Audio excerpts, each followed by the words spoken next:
या ठिकाणी बाधित होणार आहे। अंजनवाडीचे 150 ते 200 घराचे परिवार आहे।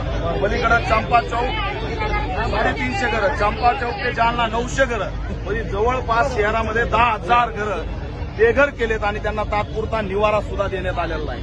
त्यामुळे जी श्रीकांत यांनी हुकुमशाही केली, दादागिरी केली, बुलडोरशाही केली, त्यांना असणारं या ठिकाणी हाकलून द्यावं आणि तात्काळ चालू असलेली कारवाई थांबवावी ही मागणी घेऊन आम्ही मैदानात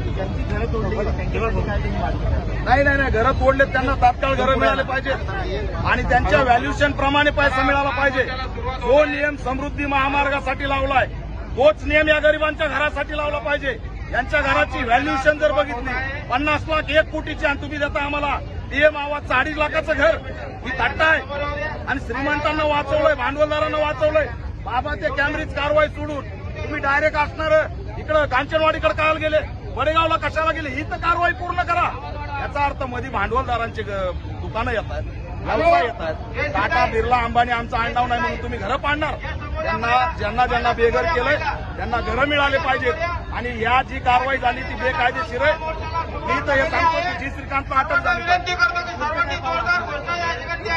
आता जर लवकर कारवाई नाही थांबली तर पालकमंत्री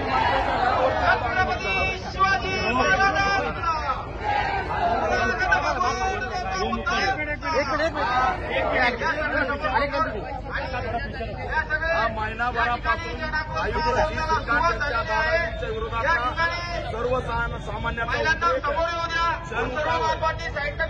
हजारो घरं या चंपा चौक ते जालना, आता नवी कारवाई 900 घरं, कांचनवाडी 350 घरं।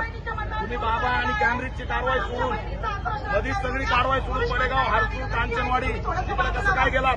म्हणजे भांडवलदारांना वाचवायचं, श्रीमंतांना वाचवायचं आणि वक्फ बोर्डाच्या जमिनीवर बसलेल्या झोपडपट्ट्या अधिकृत असताना त्या झोपडपट्ट्या टार्गेट करून गरिबांच्या विरोधात या ठिकाणी या आयुक्तांनी अति केलेली, हुकुमशाही केलेली, बुलडोरशाही केलेली। 10,000 घरं जर बेघर होत असतील तर या शहराचं अस्तित्व धोक्यात आलेलं आहे।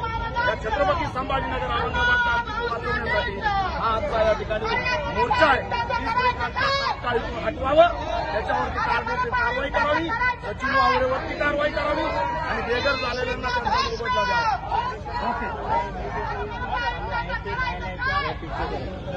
न्यायालयाचं ढोंग केलं जातं। शासन महाराष्ट्र सरकारचा जीआर आहे की पावसाळ्यात घरं पाडता येत नाही, त्याचं काय झालं? तो का पुढे आणला जात नाही जीआर? आणि शेवटी डॉक्टर बाबासाहेब आंबेडकरांनी जे संविधान बनवलं, जे मूलभूत हक्क अधिकार जे दिले, जे लोकांसाठी दिलेत, कोर्ट असेल, न्यायालय असेल, संविधान असेल, कायदा असेल, हा लोकांसाठी असतो, कोर्टासाठी लोक नसतात। जर लोकांच्या विरोधात जात असेल तर ती भूमिका कोर्टानेही बदलावी आणि शेवटी जन आंदोलनाची दखल घ्यावी। न्यायालयात नाही जाणार आम्ही, न्यायालयाने या आंदोलनाची दखल घ्यावी। जी श्रीकांत हटाव, छत्रपती संभाजीनगर बचाव या महिनाभरात झालेली जी कारवाई आहे याच्या मागे भांडवलदाराकडून करोडो रुपये उकळण्यात आले, त्याची ईडी मार्फत चौकशी करावी, सचिन वाऊलच्या प्रॉपर्टीची चौकशी करावी आणि या ठिकाणी जे बेघर झाले त्यांचा मोबदला व्हॅल्युएशन प्रमाणे द्यावा आणि जी कारवाई आता पुढे 15 ऑगस्टच्या धमक्या देऊन सांगितली जाते ती सगळी कारवाई आत्ताची आत्ता स्टॉप करावी, अन्यथा शेकडो लोक येणाऱ्या काळात आत्मदहन केल्याशिवाय राहणार नाही। पालकमंत्री गप्प आहेत, आमदार गप्प आहेत, खासदार गप्प आहेत, न्याय कुठं मागायचा हा असणारा ओरिजिनल स्वाभिमानी लोकांचा जन्मगाव।